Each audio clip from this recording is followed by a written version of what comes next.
Olá pessoal, tudo bem, tudo bem, tudo bem, tudo bem, tudo bem, tudo bem com vocês?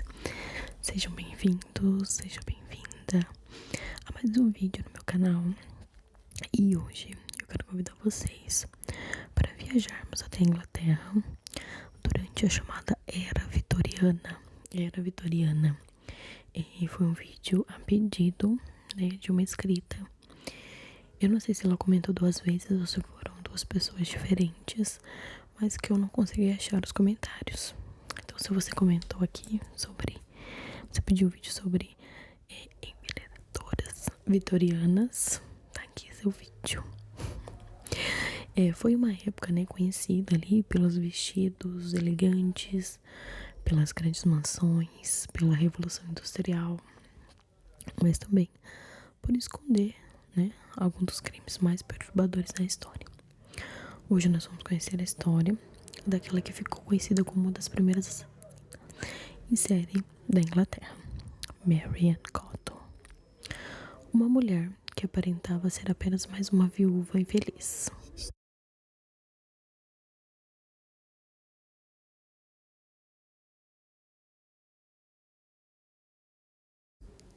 Vizinhos, mas que deixou para trás uma sequência assustadora de... Peguem seus fones de ouvido, se acomodem e vamos lá descobrir essa história juntos.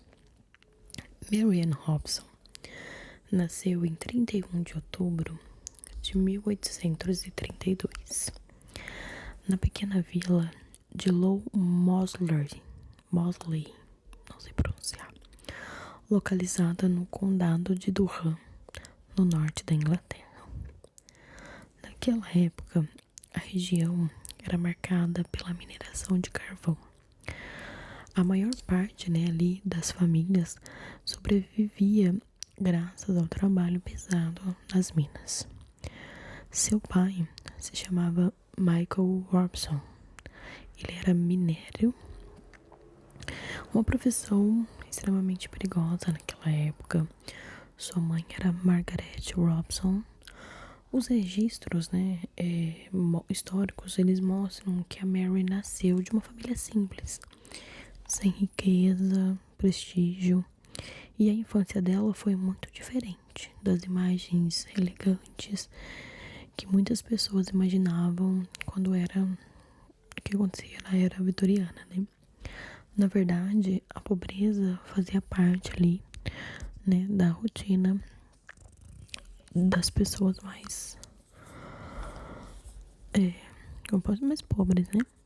Quando a Mary tinha cerca de 8 anos, o seu pai morreu em um acidente de trabalho dentro da mina. Naquele período, acidentes assim eram extremamente comuns, né? A morte do pai mudou completamente a vida da família e pouco tempo depois a sua mãe casou novamente. O padrasto era George Scott Slot. Segundo relatos da época, Mary nunca pareceu criar um vínculo muito forte com ele. Não existe, né, registros detalhados sobre a infância, sobre a personalidade dela durante a infância. Não sabemos como ela era, não sabemos se era tímida, se era extrovertida, carinhosa ou fria. Os documentos simplesmente não contam isso, mas sabemos que ela recebeu apenas uma educação básica, algo comum, né, para meninas pobres naquele período. Ainda adolescente, Mary começou a trabalhar. Ela foi empregada como criada doméstica. Eram poucos trabalhos disponíveis para mulheres de origem humilde.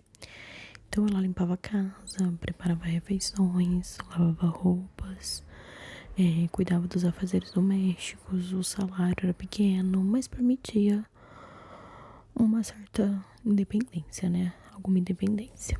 Foi durante essa fase que a Mary passou a conhecer famílias de diferentes classes sociais, mas começou a entender também como funcionava ali os seguros de vida, que estavam tornando cada vez mais populares ali na Inglaterra. Naquela época, era comum ali, né, que os trabalhadores contratassem pequenos seguros. Se morressem, o dinheiro ajudaria a família. Era uma prática ali vista como responsável. Ninguém imaginava, né, que alguém pudesse usar esse sistema para lucrar com sucessivas. Em 1852, aos 19 anos, a Mary ela se casa ali, né, com William Mowbray. William também trabalhava em Minas. O casal ali passou, né, a mudar frequentemente de cidade em busca de emprego. Durante esse casamento, a Mary engravidou muitas vezes. Os registros variam um pouco, né, mas acredita-se que ela tenha tido entre 8 e 9 filhos. Infelizmente, a maioria morreu e ainda muito pequena. Na Inglaterra vitoriana, a mortalidade infantil era extremamente alta. Doenças ansiosas, falta de saneamento, dificuldades médicas faziam milhares de crianças antes ali dos 5 anos. Por isso, inicialmente, ninguém desconfiou das perdas da família. Cada morte parecia apenas mais uma tragédia comum para aquela época. Em 1865, o William morreu. E oficialmente a causa registrada foi ali uma doença intestinal. Após sua morte, a Mary recebeu ali o dinheiro do seguro de vida. Naquele momento, ninguém viu qualquer motivo ali para suspeitar dela. Ela simplesmente era uma viúva. Pouco tempo depois, a Mary conheceu o George Ward. Ele era engenheiro.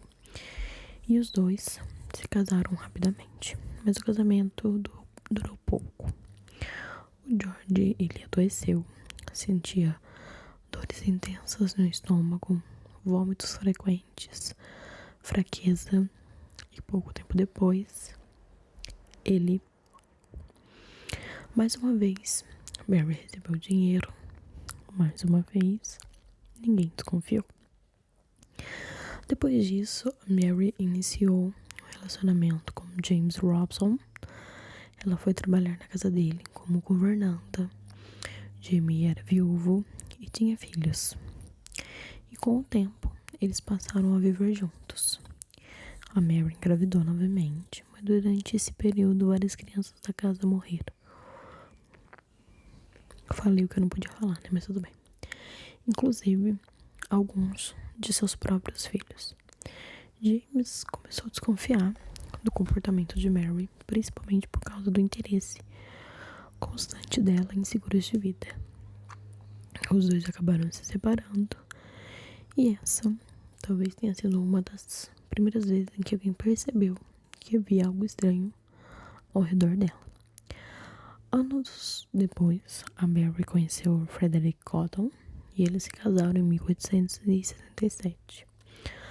Foi dele que ela herdou o sobrenome Cotton. Frederick já era viúvo, ele também tinha filhos. Pouco tempo depois do casamento, as mortes começaram novamente. Primeiro, algumas crianças, depois Frederick. A causa oficial ali, né, continuava sendo febre gástrica, uma expressão usada ali, né, na época, para explicar sintomas como vômitos e dores intestinais. Mais uma vez, Mary recebeu dinheiro.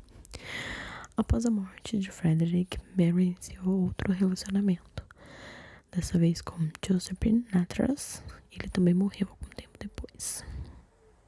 Gente, Jesus, a mulher não vai parar de casar e matar as pessoas, não. Os sintomas, eles eram praticamente sempre os mesmos: vômitos, dores, fraqueza, de relativamente rápida. E hoje sabemos que esses sintomas são compatíveis com intoxicação por arsênico. Na Inglaterra vitoriana, o arsênico era vendido livremente. Era utilizado para ratos, mas também aparecia em tintas, papéis de parede e diversos produtos domésticos. Era barato, fácil de encontrar, sem cheiro, sem sabor marcante e muito difícil, né, de detectar com os recursos médicos que existiam na época, né? Por isso ficou conhecido como o veneno dos herdeiros. Em 1872, a Mary conheceu Charles Edward Cotton. Charles era funcionário de uma paróquia e tinha poucos anos de idade. Ele era enteado de Mary, filha de Frederick Cotton. Embora Mary estivesse envolvida, né, com um novo relacionamento e tivesse planos de casamento, Charles permanecia sobre seus cuidados. Ele representava um obstáculo para esses planos e também recebia auxílio financeiro. Em julho, né, de 1872, Charles ele adoeceu. Os sintomas eram exatamente iguais ao das outras vítimas. Poucos dias depois, ele morreu. Mas dessa vez, algo mudou. O médico que acompanhou o caso começou a desconfiar. Além dele, um funcionário da paróquia chamado Thomas Riley também estranhou o número impressionante de mortes ligadas à mesma mulher. Eles insistiram para que o da criança fosse examinado. Quando realizaram a encontraram grandes quantidades de arsênico. A investigação começou imediatamente. A Anne, ela foi presa em 1872. Durante a investigação, percebeu-se ali, né, que dezenas de pessoas próximas a ela haviam morrido, né, ao longo de cerca de 20 anos. Maridos, filhos, enteados, conhecidos. Embora suspeitas envolvendo mais de 20 mortes, apenas o assassinato de Charles Edward Cotton pode ser comprovado judicialmente. Seu julgamento aconteceu em março de 1873. Mary permaneceu ali fria, praticamente todo o processo. Ela negou todas as acusações, mesmo diante de provas. O júri a declarou culpada. A sentença foi pena de morte por enforcamento. Em 24 de março de 1873, Mary Cotton foi executada na prisão de Durham. Suas últimas palavras foram: "Sou inocente". Até hoje, os historiadores discutem quantas vítimas ela realmente fez. Algumas estimativas que eu vi falam em 21. Outras sugerem um número ainda maior, mas nunca será possível, né, ter ali absoluta certeza. E o que sabemos é que Mary Ann Cotton, ela entrou, né, para a história de como uma das famosas envenenadoras da era vitoriana, uma mulher que por muitos anos conseguiu esconder os seus crimes atrás da aparência de uma simples viúva, né? E talvez seja ali justamente isso que torna a história um pouco assustadora, intrigante, não sei. Porque à primeira vista ela parecia completamente comum, né? Pelo menos pra mim. E é exatamente aí que mora o verdadeiro terror, né? E vai saber. Se vocês gostaram, né, desse vídeo e querem mais sobre uma série, né, porque eu fale mais sobre as envenenadoras vitorianas, deixem um like, se inscrevam no canal e me conta aqui nos comentários qual casos que vocês gostariam de ouvir no próximo SMR. E eu vou trazer, né, o próximo sobre um caso brasileiro. E eu queria saber se vocês querem voz suave, se vocês querem sussurro, o que vocês querem? Fala aí pra mim, tá bom? Vou tentar, né, eu não sei se eu disse isso no começo do vídeo, mas tentar trazer essa semana toda. Agora que eu sou uma pessoa desempregada, Vou tentar trazer vídeos pra vocês sempre, todos os dias. Vou tentar, não vou prometer, tá? Mas os 2 por semana eu garanto que eu trago. Esse vídeo eu fui em voz suave, então se vocês quiserem o próximo vídeo, que vai sair na quinta-feira, sobre um caso... Perdão, gente. Um vídeo sobre um caso brasileiro que eu vou fazer, que eu vou trazer pra vocês. Se vocês quiserem em voz suave ou em sussurro, deixa nos comentários. Não se esqueça de deixar o like, se inscrever no canal e comentar o que vocês acharam dessa história. Beijos, beijos, beijos. Tchau, tchau, tchau, tchau, tchau.